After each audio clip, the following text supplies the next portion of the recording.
Happy times for Cricket. Canada has qualified for the World Cup games for the 5th time. And previously, as I told you and I mentioned to earlier, that they were playing in the 1979, later on 2003, 7 and 11, and now first ever time in the history of T20 Cricket World Cup. And the think tank and the brain behind the Canadian cricket. We are having Pubudu, the Sri Lankan man and the Sri Lankan legend, who have played the several test matches, about 16 test matches and the ODIs for the Sri Lanka in the era of 1993 and 1994 as a wicket-keeper batsman. And special thing about this man, whenever he attaches to the associate team, they go and get a status of ODI. It's not the first time. He has done it with the Nepal, he has done it with the US, he has done it with the Canada, and the rest of the things he will tell you. Pubudu, how are you? I'm good. How are you? Yes, good.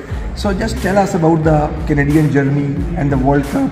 Coming to the World Cup, how big is this achievement and what was your role over there? Yeah, I mean, I was the Canadian coach in the past from 2007 to 2011, and then I had to go out of the country, and I had 5 years with Nepal and 4 years with USA, and then a little bit of a short string with Nepal back again.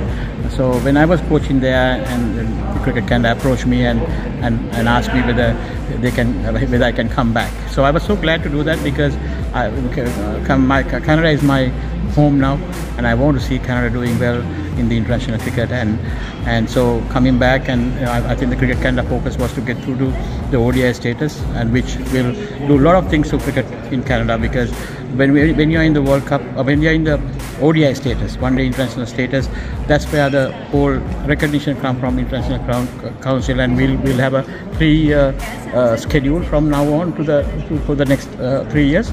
So that will bring more money, and the players will get more quality games. So the whole development actually based on that. So we got that status in the early in the year, and then going into the World Cup is the second achievement, and we were able to get through it. So within a year, I was able to turn this team around.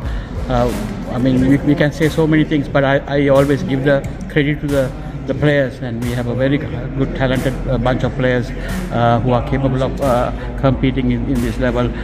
If somebody can ask why they were not performing before, mainly the structure and the support around the team wasn't there. So I was managed to get that once I was here.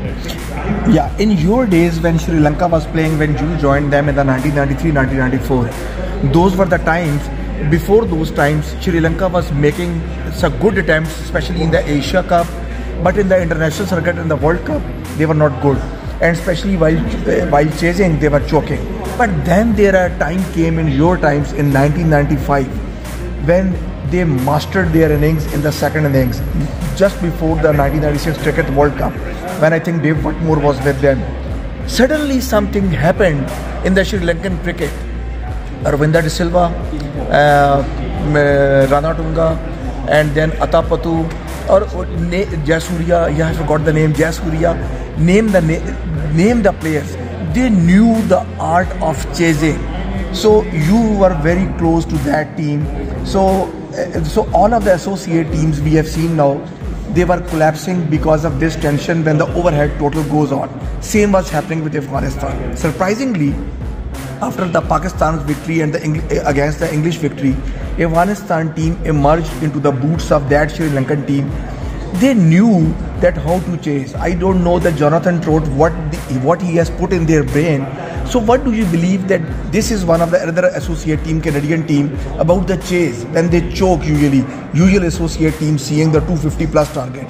So anything in your mind at this point, or these things are later in the project? No, I think this is like, you hit the nail. It's all about getting these guys into that setup where 15-20 years ago, if you talk about cricket, it's all about good talent and abilities. Now I think the game has really evolved into the skill levels are part of it, and the mental toughness, the preparation, the creativity, and your personality as a player matters a lot develop the whole thing. And I'm blessed, like you said, to be with that tough group that in early 90s with the Sri Lanka. And we were also, if I can recall, we were also similar, where we need to fight for things to make it happen. And we had some great players, great leader and experienced players. So I mean, whether we are knowingly happen or unknowingly happen, that actually really got that circle in the '96 World Cup to win it. So I always compare that setup into this associate world. It's a battle on and off the field, and for us to get through things. And here also, you talked about Afghanistan, and now if you talk about Canadian cricket, it's all about the talent is there. It's all about how we get that on and off the field, the surrounding to them. Thank you so much for talking to us, and good luck for the Canadian teams in the future. Thank you.